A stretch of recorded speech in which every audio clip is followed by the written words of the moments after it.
के सभी अपडेट पाने के लिए सब्सक्राइब करें और प्रेस करें बेल आइकन। साथियों नमस्कार। इस वीडियो में हमने एक मल्टी फंक्शन मीटर को लिया है। इसके बॉक्स को ओपन करने से हमें कुछ कनेक्टर्स, मैनुअल्स और मीटर मिलता है। आगे हम इस वीडियो में इसके हर एक पार्ट्स के बारे में जानेंगे। सिक्योर कंपनी के इस मल्टी फंक्शन मीटर का मॉडल नंबर L800 है। इसके ऊपर 4 स्क्रीन टच बटन दिए हुए होते हैं। इसके बैक साइड में जाने से हमें अनेकों टर्मिनल्स दिए होते हैं, जैसे PT कनेक्शन के लिए V1, V2, V3, VN तथा CT कनेक्शन के लिए L1, L2, L3। एक ज्वेलरी सप्लाई में AC या DC कोई भी वोल्टेज दे सकते हैं। इसके साथ कुछ कनेक्टर्स भी दिए हुए रहते हैं, जिसे आप देख सकते हैं। ओपन कर रहा हूँ और इसमें कनेक्टर्स है ये, जिसको CT के साथ यूज करते हैं। और ये क्लैंप दिया हुआ रहता है मीटर को फिक्स करने के लिए। देख सकते हैं किस प्रकार से फिट किया जा रहा है। इसको फिट करके पैनल में इसे टाइट करने से मीटर फिक्स हो जाता है। दिए हुए कनेक्टर्स को जब हम मीटर में फिट करते हैं, CT के कनेक्टिंग प्लेस में इसे फिट कर देते हैं और फिट करके उसके बाद देख सकते हैं किस प्रकार फिट हुआ है। अब हम इसमें देखेंगे एक ज्वेलरी सप्लाई के लिए 40 to 300 वोल्ट AC या DC ले सकते हैं। P और N के प्लस में कनेक्शन देंगे। अब हम लाइन 1, लाइन 2, लाइन 3 से CT वायर को लेंगे और कनेक्टिंग प्लेस में कनेक्ट करेंगे, जिसका वोल्टेज 35 वोल्ट से 500 volt line to line AC 50 hertz होना चाहिए। इनपुट 50 मिली एम्प्स टू 5 होना चाहिए। इस होल के थ्रू हम केबल ले लेते हैं और लाके अंदर के साइड से लेके इस कनेक्टिंग प्लेस में कनेक्ट करते हैं। और एक दिया हुआ है RS485 प्लस माइनस, इसमें RS का केबल होगा और V1, V2, V3, VN जो है PT वायर्स को लेंगे और एक न्यूट्रल वायर को लेंगे। इसमें 4 वायर आ जाएंगे, PT के RYB प्लस न्यूट्रल वायर। यहाँ तक हमने सारे टर्मिनल्स के बारे में जाना, कहाँ पे कौन से कनेक्शंस दिए जाएंगे। आगे हम देख सकते हैं जैसा कि इस मल्टी फंक्शन मीटर के साथ एक मैनुअल दिया हुआ था। L800 and L8300 multi line phase panel meter को यूज में लेने के लिए हम इस मैनुअल को अच्छे से देखेंगे। इसे अच्छे से स्टडी करने से हमें यह पता चल रहा है कि इसमें दिए हुए ड्राइंग के हिसाब से हम मीटर को कनेक्शन कर सकते हैं। यहाँ देखिए कैसे 3 फेज 3 वायर कनेक्शन के बारे में बताया गया है कि हम किस प्रकार 3 फेज 3 वायर का कनेक्शन करेंगे। तो हमारे पास यहाँ पे दिया हुआ है 1 2 3 फेज दिया हुआ है। तो यहाँ पे नीचे के साइड देख सकते हैं PT वायर को किस प्रकार लिया गया है। तीनों PT वायर को लेके और V1, V2, V3 को दिया गया है एंड न्यूट्रल पॉइंट को भी दिया गया है। और इसी प्रकार हम देख सकते हैं कि ऊपर से CT वायर को लिया गया है। CT वायर के थ्रू कनेक्टर्स में 2 CT लगाए गए हैं। दोनों CT के सेकेंडरी को शॉर्ट करके उसे बॉडी कर दिया गया है और एक फेस को लेके आके हमें, आप देख सकते हैं इसके साथ हम कंपेयर कर रहे हैं। तो लाइन 1 और लाइन 3 में, लाइन 1 देखिए किस प्रकार लाइन 1 और लाइन 3 के होल्स में फर्स्ट CT के वायर को लिया गया है और सेकंड को छोड़कर थर्ड वाले में हम लाइन 3 वाले में एक CT के वायर को लेकर कनेक्शन कर रहे हैं। तो हमें 2 ही CT से हम यहाँ पे पावर कैलकुलेशन में इस मीटर में कर सकते हैं। 2 को भी कनेक्शन कर सकते हैं, 3 को भी कर सकते हैं।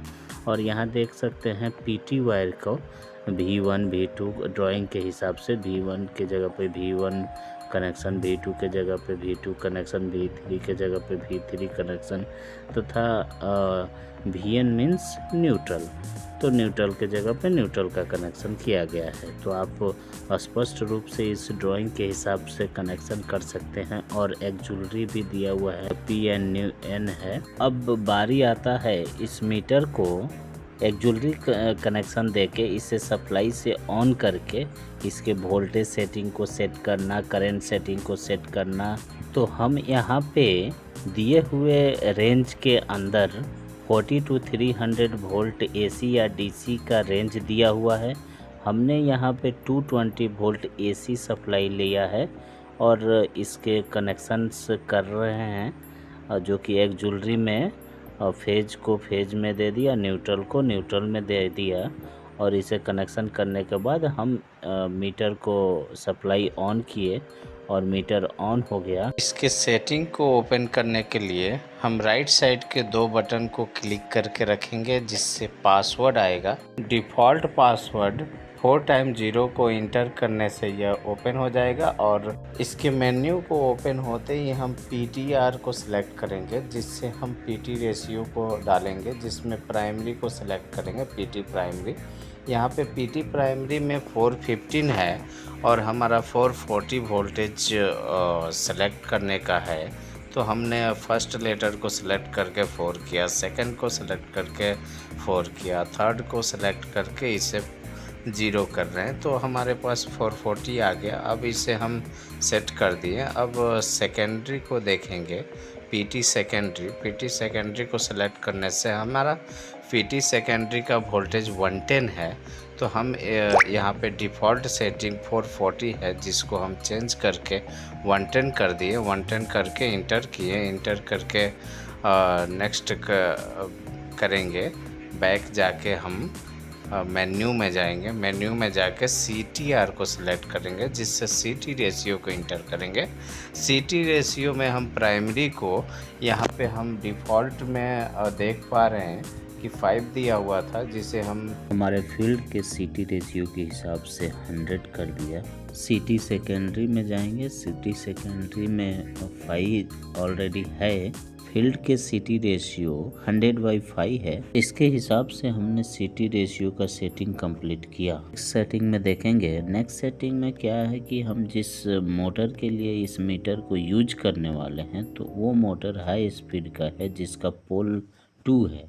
तो हम यहाँ पोल के ऑप्शन में आए हैं और इस पोल के ऑप्शन में 2 सेट करेंगे, जो कि दिया हुआ 4 था, जिसे हम 2 सेट कर दिया और आगे बढ़ेंगे। आगे बढ़ने से हमें स्लिप मिला, स्लिप को ऐसे ही छोड़ेंगे। आगे हम मेन मेन्यू में जाके सेव सेलेक्ट करके हर एक को सेव कर लेंगे, जो चेंजेस हमने किए थे। सेव होते ही सेटिंग मेन्यू से बाहर आ गया, तो हम फिर से एक बार 2 बटन प्रेस करके, राइट साइड के 2 बटन को प्रेस करके फिर से सेटिंग मेन्यू में जाएंगे और वहाँ पे जाके फिर से हम सेलेक्ट करेंगे एक एक को। PT वैल्यू को देख लेंगे, वेरीफाई करेंगे। 440 था, PT सेकेंडरी को देखेंगे तो फिर यहाँ 440 दिखा रहा है, तो हम इसको एक बार और चेंज करेंगे। चेंज करके इससे हम 110 लगाएंगे।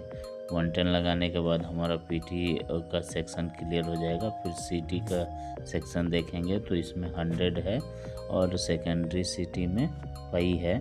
तो ये CT का सेक्शन क्लियर हो जाएगा। फिर आगे हम बढ़ेंगे, मेन मेन्यू में जाके अलर्ट आएगा, तो अलर्ट में हमें कुछ ज़रूरत नहीं है, तो इसे हम ऑफ ही छोड़ देंगे। नेक्स्ट आगे बढ़ेंगे तो हमें RPM, पोल, स्लीप, तो पोल हमें ऑलरेडी डिफ़ॉल्ट 2 सेट किया था, वो रहेगा। स्लीप में हमें 4 है, वो भी रहेगा। नेक्स्ट PCH रहेगा, इसको कुछ मतलब नहीं है। डिमांड DMD जो है, इसको भी हम कुछ नहीं छोड़ेंगे। आगे हमें बहुत सारे और भी ऑप्शंस मिलेंगे, जिसमें से हमें सेव ऑप्शन को सिलेक्ट करना है और उसे यस करके सेव कर देना है। इससे सेव करने से हमारे सारे सेटिंग में जो हमने चेंजेस किए थे वो सेव हो जाएंगे और सेव होने के बाद हम मीटर को करेक्टली देख पाएंगे। वोल्टेज जितना हमने लगाया है उस वोल्टेज को हमने इस मीटर में इनपुट कर दिया, करंट को इनपुट कर दिया। इस प्रकार सभी को इनपुट करने के बाद यह मीटर रेडी है फील्ड में यूज होने के लिए। Thank you for watching this video. Don't forget comment, like, share and subscribe.